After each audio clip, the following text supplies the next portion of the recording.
যেন আকাশ থেকে বজ্রপাত হচ্ছে মাটিতে, শুধু আলোর ঝলকানি, তারপর আগুন আর ধ্বংস। এটি কোনো বজ্রপাত নয়, রাশিয়ার ভয়ঙ্কর Mi-28 অ্যাটাক হেলিকপ্টার। ইউক্রেন যুদ্ধে ছোট্ট এফপিভি ড্রোনের দাপটে বারবার চ্যালেঞ্জের মুখে পড়েছিল মস্কো।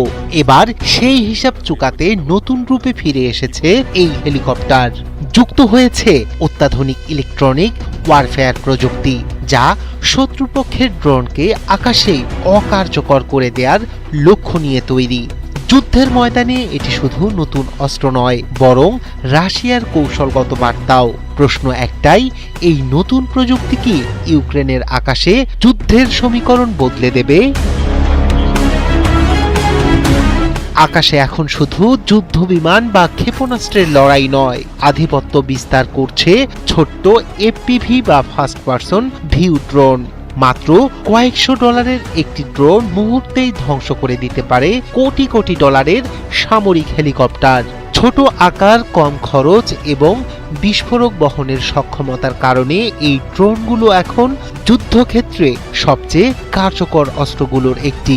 বিশেষ করে কম উচ্চতায় উঠতে থাকা অ্যাটাক হেলিকপ্টারের জন্য এগুলো বড় হুমকি হয়ে দাঁড়িয়েছে।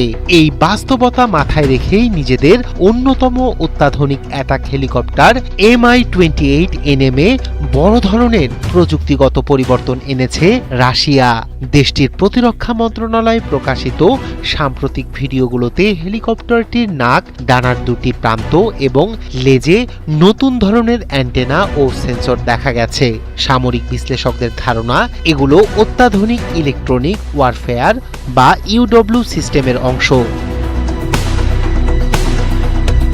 বিশ্লেষকদের মতে নতুন এই ব্যবস্থার মূল লক্ষ্য শত্রুপক্ষের এফপিভি ড্রোনের সঙ্গে অপারেটরের যোগাযোগ বিচ্ছিন্ন করে দেয়া, অর্থাৎ ড্রোনটি লক্ষ্যবস্তুতে পৌঁছানোর আগেই এর নিয়ন্ত্রণ ব্যবস্থা জ্যাম করে দেয়া হতে পারে। যদিও রাশিয়া এখনো আনুষ্ঠানিকভাবে এই প্রযুক্তির কার্যকারিতা কিংবা প্রযুক্তিগত সক্ষমতা সম্পর্কে বিস্তারিত কিছু প্রকাশ করেনি। শুধু জ্যামিং নয়, নতুন সেন্সরগুলো এমনভাবে বসানো হয়েছে যাতে হেলিকপ্টারটি চারদিক থেকে আসা সম্ভাব্য ড্রোন হুমকি শনাক্ত করতে পারে।